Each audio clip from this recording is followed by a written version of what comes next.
A young activist stands before a judge, facing charges under the Terrorism Act. Fast forward 50 years, and that same man is now the president of South Africa, with a net worth of 450 million. This is the story of Cyril Ramaphosa, a man whose life reads like a political thriller. Want to know how he made this incredible journey? Born in 1952 in Johannesburg, Ramaphosa's early life was far from glamorous. The son of a retired policeman, he grew up in modest surroundings. But it was during his time at the University of South Africa that Ramaphosa's path took a dramatic turn. He became involved in student politics, joining organizations that would shape his future as an activist. From a young man fighting against apartheid, to a powerful businessman, and finally to the highest office in the land, Ramaphosa's life has been full of unexpected twists. How did he go from facing terrorism charges to leading a nation? That's the story we're about to uncover. The journey from activist to president began with a choice. One that could have ended Ramaphosa's future before it truly began. How does a young man decide between personal safety and fighting for his beliefs? For Ramaphosa, this decision would shape not only his life, but the fate of an entire nation.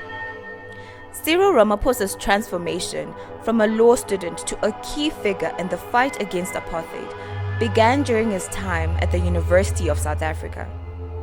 It was here that he first became involved in student politics, joining organizations that would set him on a path of activism and resistance. One of the most significant groups Ramaphosa joined was the South African student organization, SASO. This organization, founded by Steve Biko, played a crucial role in mobilizing black students against the apartheid regime. Ramaphosa's involvement with SASO marked the beginning of his journey as an activist, exposing him to ideas and people that would shape his political ideology for years to come. But Ramaphosa's activism didn't stop there. He also became a member of the Black People's Convention, another anti-apartheid organization that focused on black consciousness and empowerment. These affiliations put him squarely in the crosshairs of the apartheid government, which viewed such organizations as threats to their system of racial segregation and white minority rule. The consequences of Ramaphosa's activism were severe and swift. In 1974, he was arrested and detained for 11 months under the Terrorism Act. This act was a notorious piece of legislation used by the apartheid government to suppress opposition and silence dissent. For nearly a year, Ramaphosa found himself behind bars, paying the price for his commitment to justice and equality. But his time in prison didn't dampen his spirit. If anything, it strengthened his resolve. After his release, Ramaphosa continued his activism, only to face imprisonment again. Following the Soweto uprising in 1976, a watershed moment in the anti-apartheid struggle, Ramaphosa was detained for another 6 months. These experiences of imprisonment and activism were pivotal in shaping Ramaphosa's political ideology. They instilled in him deep commitment to justice and equality, principles that would later influence his approach as a leader. The harsh realities of apartheid, experienced firsthand during his detentions, only fueled his determination to see the system dismantled. Ramaphosa's journey from a rebellious law student to a key figure in the anti-apartheid movement is a testament to his resilience and commitment to social justice. Despite the personal cost, he chose to stand up against a system that he believed was fundamentally unjust. This decision would not only alter the course of his life, but also play a significant role in shaping the future of South Africa. As the years passed, Ramaphosa's influence and stature within the anti-apartheid movement grew. His experiences as an activist, coupled with his natural leadership abilities, positioned him as a respected figure within the African National Congress, ANC, the primary opposition to the apartheid government. In 1991, Ramaphosa's role in the struggle against apartheid reached a new level of significance. He was appointed as the chief negotiator for the ANC. 3, 2, 1. He was appointed as the chief negotiator for the ANC in the talks to end apartheid. This appointment marked a crucial transition in Ramaphosa's life, from an activist operating outside the system to a key political figure working to reshape it from within. As the chief negotiator, Ramaphosa was at the forefront of the complex and often tense negotiations that would ultimately lead to the dismantling of apartheid. His experiences as an activist, his time in prison, and his deep understanding of the struggle for equality all came into play during these crucial talks. Ramaphosa's ability to navigate these negotiations effectively would prove instrumental in South Africa's transition to democracy. As the dust settled on South Africa's transition to democracy, Ramaphosa faced a new battlefield, the corporate world. His journey from activist to tycoon would raise eyebrows and fortunes alike. What motivated this drastic career change, and how did he manage to build a business empire worth hundreds of millions? After years of fighting against apartheid, Cyril Ramaphosa found himself at a crossroads. The political landscape had changed, and so too would his career path. In a move that surprised many, Ramaphosa stepped away from politics and entered the business world. This decision marked the beginning of a remarkable transformation that would see him become one of South Africa's wealthiest individuals. Ramaphosa's entry into the business world was nothing short of spectacular. He founded a conglomerate that spanned various sectors, including food, beverage, and telecommunications.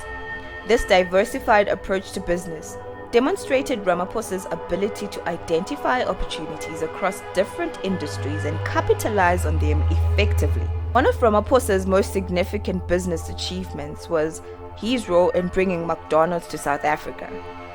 He secured a 20-year master franchise agreement that initially included control over 145 restaurants. This deal not only introduced a global brand to the South African market, but also contributed significantly to Ramaphosa's growing wealth.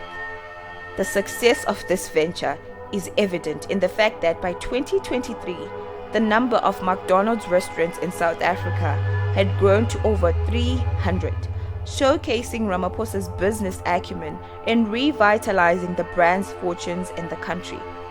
But Ramaphosa's business interests didn't stop at fast food. He also played a crucial role in the telecommunications sector, taking on a leadership position at MTN, a major telecommunications company. This move further solidified his status as one of South Africa's most influential businessmen and added substantially to his net worth.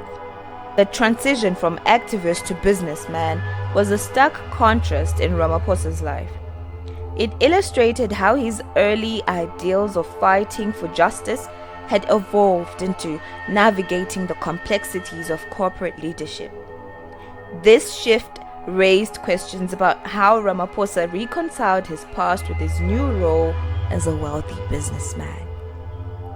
Ramaphosa's business ventures not only provided him with personal wealth, but also positioned him as a significant player in the economic landscape of post-apartheid South Africa. His success in the corporate world demonstrated his ability to adapt to new challenges and seize opportunities in a rapidly changing country. The extent of Ramaphosa's business success is perhaps best illustrated by his estimated net worth of 450 million. This figure represents a dramatic shift from his humble beginnings in activist past. It's a testament to his business acumen, strategic thinking, and ability to navigate the complex world of South African commerce. However, Ramaphosa's journey from activist to business tycoon wasn't without its critics. Some questioned whether his newfound wealth aligned with the ideals he once fought for. Others saw his success as a symbol of the opportunities available in post-apartheid South Africa, where individuals previously excluded from economic participation could now become major players in the business world. Ramaphosa's critics questioned his wealth, but they hadn't seen anything yet. As president, his life would transform in ways that even he couldn't have imagined during his days as an activist. The man who once fought against inequality now lives a life of luxury that few can match. So what does life look like for someone who went from fighting oppression to leading a nation? For Cyril Ramaphosa, security is paramount. His presidential convoy consists of 9 vehicles, including a Boeing 727 and a Gulfstream, to ensure he meets his international obligations. On the ground, Ramaphosa's car collection is equally impressive. His fleet includes an armored BMW 7 Series, custom fitted for security and valued at over 100,000. But it's not all about safety. The president also has a taste for high-performance vehicles. His collection features a BMW X3 M40i and a Mercedes-Benz C63 AMG, among other luxury cars. Ramaphosa's lavish lifestyle extends to his residences as well. While specific details remain undisclosed for privacy reasons, his Cape Town property is known for its extensive amenities and security measures. His primary residence in Pretoria, aptly named the New Dawn, is designed to accommodate official functions and high-profile guests. It boasts extensive grounds and state-of-the-art security systems befitting the home of a head of state. But perhaps one of the most intriguing aspects of Ramaphosa's wealth is his continued investment in agriculture. In a move that raised eyebrows across South Africa, he purchased a Boran bull for a record-breaking 3.5 million rand. This purchase not only set a new record for the highest sale of its kind in South Africa, but also highlighted Ramaphosa's ongoing commitment to the agricultural sector.